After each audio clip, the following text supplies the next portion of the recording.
मुस्कान यार प्लीज माजी से बाहर निकल आओ, जिंदगी तुम्हें एक सेकंड चांस दे रही है। ठीक है।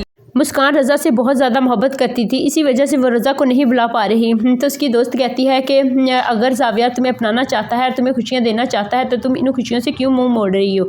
लेकिन जब ज़ाविया के घर वाले रिश्ता पक्का करके आ जाएंगे तो उसकी माँ कहेगी कि तुम लोग उस मिडिल क्लास में लोगों में मेरे बेटे का रिश्ता तय कर रहे हो, मैं तो उस लड़की को अपनी घर की नौकरानी भी ना रखूँ और तुम लोगों ने उसको मेरे सर पर लाकर बिठा दिया है। इसकी दादी ये बातें सुनकर बहुत ज़्यादा परेशान हो जाती है, क्योंकि ज़ाविया की पसंद मुस्कान है। ये बात उसकी माँ नहीं समझ रही, क्योंकि उसकी माँ बहुत बड़े और अमीर घर में इसका रिश्ता करवा रही थी। लेकिन ज़ाविया ने सब कुछ मना कर दिया और अपनी दादी को लेकर मुस्कान के घर पहुंच गया और मुस्कान से इसने अपना रिश्ता तय कर लिया। लेकिन इसकी माँ बहुत ज़्यादा घर में हंगामा मचाएगी कि किस तरह से तुम लोगों ने मेरी बात नहीं मानी और अब मिडिल क्लास फैमिली में रिश्ता करके आए हो, किस तरह से मुझे जलीलो ख्वार कर रहे हो, क्या मेरी ज़िंदगी में कोई अहमियत नहीं। वो अपनी सांस से लड़ाई करेगी और कहेगी कि तुम्हारी वजह से पहले मेरा बेटा छीन गया और अब तुम्हारा बेटा तुमने पहले मुझसे छीन लिया और अब तुम मेरे बेटों को भी अपने पीछे लगा के रखा है। इधर रज़ा के घर वाले बहुत ज़्यादा परेशान हो जाते हैं, क्योंकि जब से इन लोगों ने मुस्कान से रिश्ता तोड़ा है तब से इनके घर में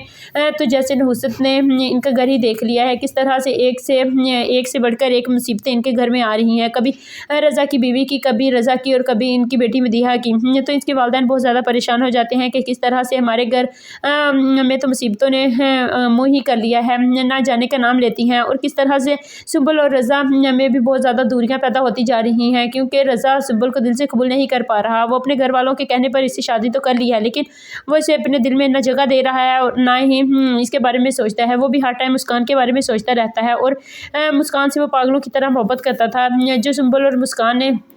जो सुंबल और मदीहा ने मिलकर मुस्कान को इससे दूर कर दिया और अब वो मुस्कान के बारे में ही सोचता है। सुंबल इसकी ज़िंदगी में तो आ गई है, लेकिन इसके दिल में जगह नहीं बना पा रही और ना ही इसका घर खुशियों से भर रही है। सुंबल ने यही सोचा था कि वह रज़ा को अपनी मुट्ठी में कर लेगी, लेकिन सुंबल भी अब नाकाम हो चुकी है, क्योंकि रज़ा जिस मुस्कान से मोहब्बत करता था वही इसके दिल और दिमाग पर छाई हुई है।